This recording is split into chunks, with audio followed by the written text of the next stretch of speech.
नमस्कार साथियों, मेरा नाम सुनील कुशवाहा है। दोस्तों स्वागत है आपका फिर से मेरे चैनल पर।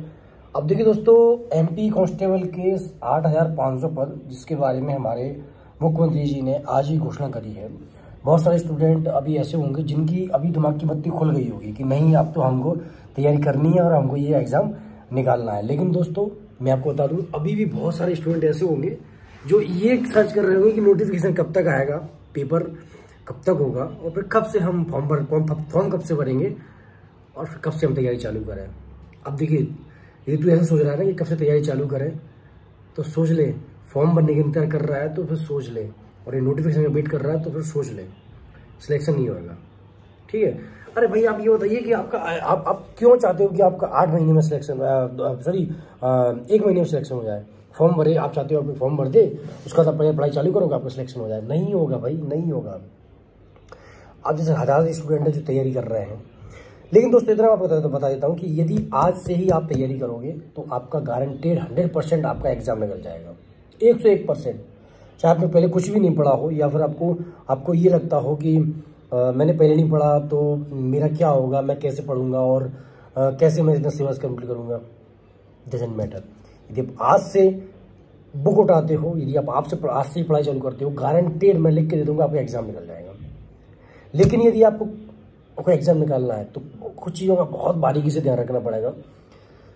देखिए, हम लोग पढ़ाई करते टाइम बहुत स्टूडेंट ऐसे हैं जो गलती ये करते हैं कि कुछ भी उठा के बैठ गए। बुक आपने लूसेंट ले ली, पढ़ना चालू कर दिया, ठीक है। बुक आपने एमपी की ले ली और पढ़ना चालू कर दिया, ठीक है। तो ऐसे आपका सिलेक्शन नहीं होने वाला। यदि आपको सिलेक्शन चाहिए हो, सबसे पहले पुराने क्वेश्चन पेपर उठाइए, ठीक, ओल्ड क्वेश्चन पेपर। उसके बाद में उसमें देखिए कि किस लेवल के क्वेश्चन आ रहे हैं, ठीक है। हाँ, मैं अपने चैनल पर प्रत्येक सब्जेक्ट का अलग अलग आपको बताऊंगा, अलग अलग आपको कि किस सब्जेक्ट से आपको क्या पढ़ना है, आपको मैथ से क्या पढ़ना है, आपको रीजनिंग से क्या पढ़ना है, आपको जीके से क्या पढ़ना है। मैं आपको अलग अलग वीडियो बना के बताऊंगा। लेकिन दोस्तों, यदि आपको ये से लग रहा है कि मैं बुक उठा के बैठ जाऊँ, पूरी बुक रट्टा मार दूंगा, मैं तो बहुत बड़ा 30 मार्क का हूँ, पूरी बुक पढ़ दूंगा, कहीं से तो आएगा पेपर, सिलेक्शन नहीं होगा। पूरी बुक गारंटी दे रहा हूँ, पूरी बुक पढ़ लो, क्वेश्चन नहीं बनेंगे आपसे। तरीका है क्वेश्चन बनाने का, तरीका ये है कि पुराने क्वेश्चन पेपर उठाइए, देखिए कि इस लेवल के क्वेश्चन उसमें आ रहे हैं, ठीक है। वो बुक को देखिए, उतना ही पढ़िए जितना कि पेपर में पूछा जाता है। बहुत ज़्यादा आपको पढ़ने की आवश्यकता नहीं है, मैं पहले ही कह रहा हूँ। यदि आप नंबर सिस्टम पढ़ते हो तो आप देखिए नंबर सिस्टम में किस तरीके के क्वेश्चन पिछले प्रीवियस 1-2 बार जो एग्जाम हुए थे पिछले और उससे पिछले, उनमें किस लेवल के क्वेश्चन पूछे गए हैं। नंबर सिस्टम तो इतने टफ होता है कि आपका हवा भी नहीं लगेगी, तो आप इतना टफ पढ़ोगे कि आप फिर आप एक ही सब्जेक्ट पढ़ के एक टॉपिक पढ़ोगे और उसको ही पढ़ते रह जाओगे साल भर, आप उसको भी कंप्लीट नहीं कर पाओगे। बहुत कम पढ़ना है, लिमिटेड पढ़ना है। मैं चिल्ला के थक जाता हूँ। बहुत कम पढ़ना है, सही पढ़ना है। पुराने क्वेश्चन पेपर के हिसाब से किस लेवल के क्वेश्चन आ रहे हैं आपको उतना ही पढ़ना है। वही जीके में आपको पढ़ना है। अब मैं कह रहा हूँ, आप एमपी की 30 पेज की अगर छोटी सी नोट्स बनाओगे ना, 30 पेज के, गारंटेड आपको पूरा एमपी खत्म हो जाएगा। उससे ज़्यादा आपको नोट्स बनाने की आवश्यकता नहीं है। वो चीज़ लिखिए। देखिए, आप जब नोट्स बनाते हो तो आपको क्या करना होगा, आपको वो चीज़ लिखनी होगी जो आपको नहीं आती। यदि आप मध्य प्रदेश का गठन पढ़ते हो तो आपको वहाँ लिखने की आवश्यकता नहीं है कि मध्य प्रदेश 1 नवंबर 1956 को बना था। आपको पता है कि मध्य प्रदेश 1 नवंबर 1956 को बना था। आपको रट्टा मार दिया, आपको पेपर में बहुत बार आपने ऑब्जेक्टिव लाया था। आपको ये चीज़ आपको अभी भूलोगे नहीं, वो चीज़ आपको अपने नोट्स में नहीं लिखनी है, ठीक है। आपको वो लिखनी है चीज़ जो आपको भूल सकते हो, या फिर जो आपको लगता है कि मैं इसको भूल जाऊंगा आगे जाकर। मध्य प्रदेश का आप गठन पढ़ते हो, सीधा आप डालिए मध्य प्रदेश का गठन, उसको डिवाइड करिए, किस डेट में कौन सा जिला बना था, किस डेट में कौन से जिले कब बने थे, वो सब आप लिखिए, ठीक है। वो सब मुझे पता है आप भूल जाओगे, तो वही सब चीज़ आपको लिखनी है। वो चीज़ नहीं लिखनी है जो आपको बहुत ईजी। आपको कोई पूछता है मध्य प्रदेश की राजधानी क्या है, भोपाल है।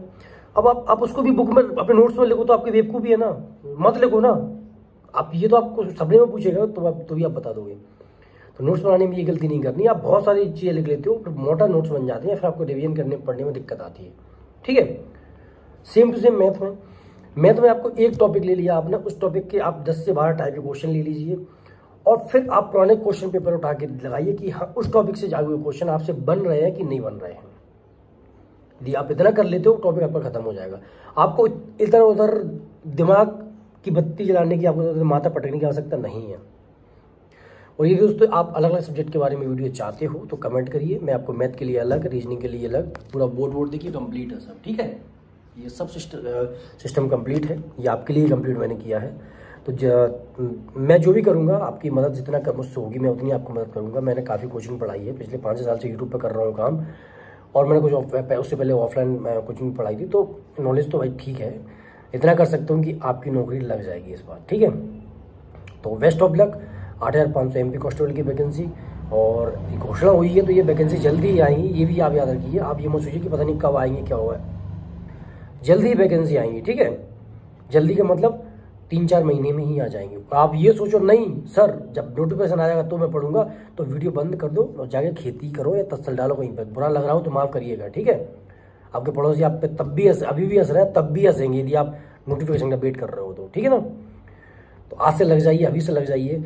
और दिन में बता रहा हूँ, आप दिन में यदि 4 घंटे पढ़ते हो, एक दिन में आप 24 घंटे में 4 घंटे पढ़ते हो, आज से किसी का माई के लाड़ आपका एग्जाम नहीं रोक सकता, ठीक है। आपकी वर्दी आपके घर पे आएगी यदि आप 4 घंटे पर डे पढ़ते हो तो। समझ में आया? बहुत होते 4 घंटे एक दिन में। आप बोले 4 घंटे में तो 8 घंटे पढ़ूंगा, लेकिन एक दिन 8 घंटे नहीं पढ़ने, आपको रेगुलर ही पढ़ना है। आपको 4 घंटे रेगुलर ही आपको 4 घंटे पढ़ना है, ठीक है। आज के लिए दोस्तों कब गर्मी काफ़ी है, अभी ड्यूटी से आया तो मैंने ये देखा तो मुझे लगा आपको बताना चाहिए। बेस्ट ऑफ लक, ख्याल रखिएगा, और जो भी मुझसे मदद चाहिए आप कमेंट करिए, मैं आपके पूरी मदद करने की कोशिश करूँगा। आज के लिए इतना ही दोस्तों, सब्सक्राइब करिएगा, ख्याल रखिएगा, टेक केयर, जय हिंद, जय भारत।